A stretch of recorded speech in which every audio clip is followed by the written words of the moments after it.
Bonjour mes amis, hi guys, very interesting collection review, very difficult one actually for James. So James is celebrating soon his 40th birthday and he's a banker, wanker. I can say that because I'm one of them. Well, not a very highly paid banker, but yeah, enough. He's been working in Asia, a bit in Switzerland, now he's in London in the UK, and well, yeah, like all of us, we started modestly and now we can afford the finer things. He's got a nice collection going, very white and blue. It's interesting how the watches sometimes come to you. They find you at the right price, and sometimes we try to tick all the boxes in colors, shape, functions, and everything. And sometimes we end up with a bit too much of the same color, and but we try to put the puzzle in our head together, what to do to change the mix, get what we want with the least amount of movements, because if you buy really well, you might make some money. If you don't, you might lose some money. So you don't want to have to move too much, which is why this collection is a bit different. James's taste is also a bit different from mine. So in his collection, he's got a bluesy from 2008. That's the one here on the blue rubber strap. Let's say that already. The color coding of the rubbers, I'm not a big fan. I'd rather see it on the two-tone bracelet. However, when you live in the UK, it makes you a target. So I can understand maybe it it doesn't tone it down, but it's a bit more casual for sure. Next, he's got a Datejust 36 silver dial smooth bezel. He's got a Tudor Black Bay 58 blue. Very nice watch for the weekend. Longer Saxonia thin 37 millimeters rose gold. A Datejust 36 blue dial fluted bezel, the yin and the yang with the other Datejust. He's got a GLC reverso medium small seconds and a Rolex Daytona 116520 white dial. All right, so he was thinking really nicely to buy for his 40th birthday a Patek 5396G, the white gold, white dial, non-sector dial. He says, after much consideration, I decided instead to purchase a Rolex Daytona and a longer Saxonia for the same price as the Patek. I have no regrets about this yet. But you haven't scratched the Patek 5396 itch. And let me tell you already, the 5396G white dial non-sector is currently my favorite. Funnily enough, it's funny that you should ask for this review to me, because I was looking at the history of Patek, and the first really serialized automatic perpetual, the 3448, that the Italians nickname Padellone, Disco Volante as well, which has that smooth bezel and beautiful presentation of the two small windows for the day, the month. Then you have a running center seconds, and at the bottom you have a circular presentation of the date with a moon phase with straight lugs. That is the epitome of Patek beauty, and I think the 5396G in that configuration is a homage to that very much. It's very close. They could have avoided if they had presented the date in a circular fashion instead of the little window. It's easier to read by far. And also the lugs, they have the rounded lugs rather than having a straight lugs. If they were doing a version with the straight lugs, I would go crazy for that. But anyway, I love that one, and I wish you had done that. But I had the same predicament. When I wanted my annual, I went for the longer, paid like 200,000 Hong Kong dollars. I could have done something else with that money. You see, when you start talking about 25, 30 grand US, you get very excited about one thing, like a Patek annual, a complication, which is not if you have if you have a rotation of watches, it's not a very easy watch to live with, because resetting everything on the Patek is very difficult. You have to push all the little pushers on the side. Still now, including with the most expensive perpetual calendars, it's not fun resetting the moon phase every time. So it has to be a watch, at least if it's automatic, you can leave it on a winder. It's going to increase the wear on it to some extent. But then again, pushing the pushers, rewinding it manually, changing the time, setting the time, also is going to add some wear. So, there's I don't know which one is worst. So it is nice when you have a very tight collection. I have a friend who have a 5146 with a white dial, and that one. There's different versions, but in the end, it's the white dial that I always come back to. I just love it, and I should have bought it. And when I bought my longer, that was the other option. It was a bit more expensive, but I haven't scratched that itch, and one day I would like to do it, and maybe I'll do it with a 5396. So if you're like me, I think it's gonna stay in your mind. But yeah, when you're playing with that kind of money, then you realize, wait a second, I could get any of the hot Rolex models, for example, at a premium and still have money left. And I don't have a super watch that everybody give me kudos for, while my 5396, I can wear it if it rains, and people won't notice it, which is the whole point of it. It has to be a Patek, classic Patek dress watch, has to be discreet, but you won't get the kudos until you put it really in front of someone's nose, and then the quality speaks for itself. But anyway, you went for the Daytona, the Saxonia. You're happy, Saxonia, in the back. It's beautiful display case back, I'm sure. My longer experience was wonderful and never let me down. But yeah, I was thinking maybe I could have gone for a longer 1850 up down, and maybe something else, and a Datejust or a GLC for the same price as I paid for my annual calendar. It's the things you think about. Anyway, now you've done all that. Your favorite ones, the ones you will never sell, you tell me, are the Daytona, great. The Reverso, great. The silver Datejust, interestingly, compared to the blue. I kind of like the blue myself. I like the Jubilee and fluted bezel. But maybe you're a guy who prefers something a bit more under the radar, and I can understand, especially in the UK. And it's a very easy watch to wear the day just like that. And the Saxonia, you don't want to get rid of it. Fair enough. So now you have a problem. Two dilemmas. Number one, you say, I do still want a Patek. Yes, you should. But feel the above mentioned 5396G model wouldn't add anything to my current collection, given I have so many white silver dials. It's just beautiful. It's like people who only have black dials. You can have the best watches with black dials. So you are covered, and you say also you have covered in terms of dress watches with the Reverso and the longer. What do you think? Any you would recommend? Be frank.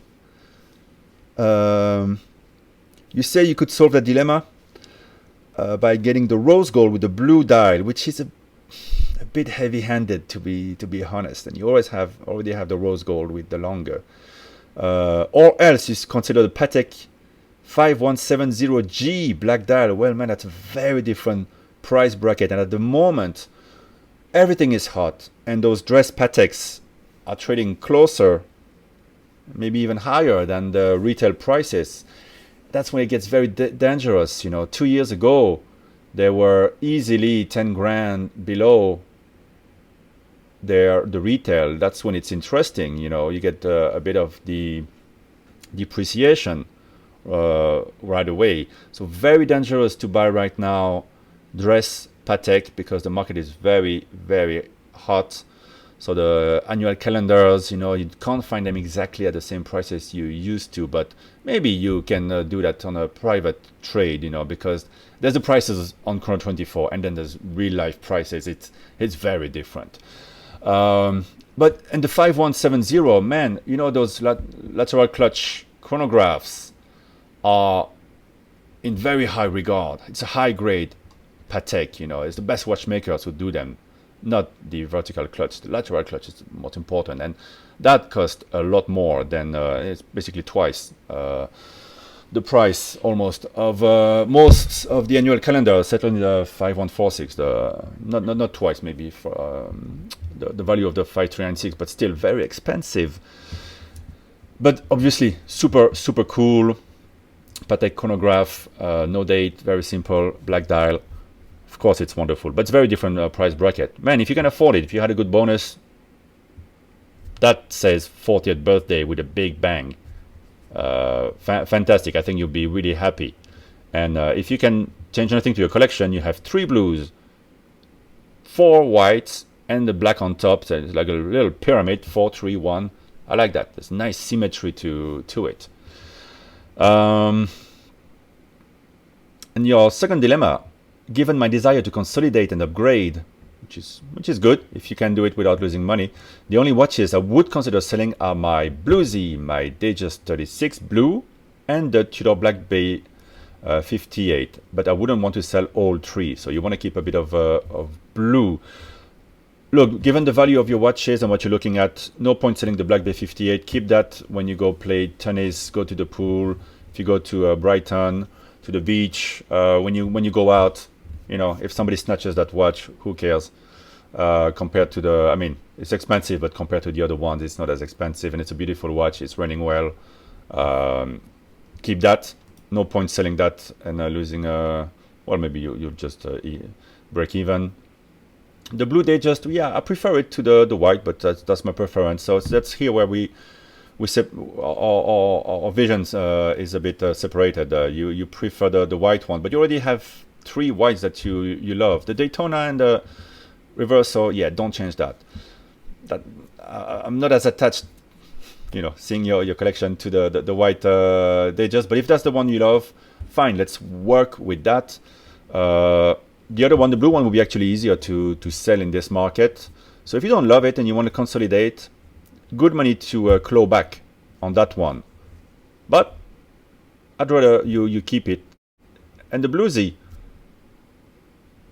risky in the UK, but it's such a cool watch, and you need a good diver, quality diver, and well, nothing is better than the Submariner, and you have it. You've bought it. The thing is, when you want to change watches and all that, sometimes we sell some of our best ones, the ones that don't pose any issue, never cause any trouble, running really accurately. If there's something you don't like about it, something that rubs you the wrong way, you don't like the bracelet, you don't like the rubber, yeah, sure.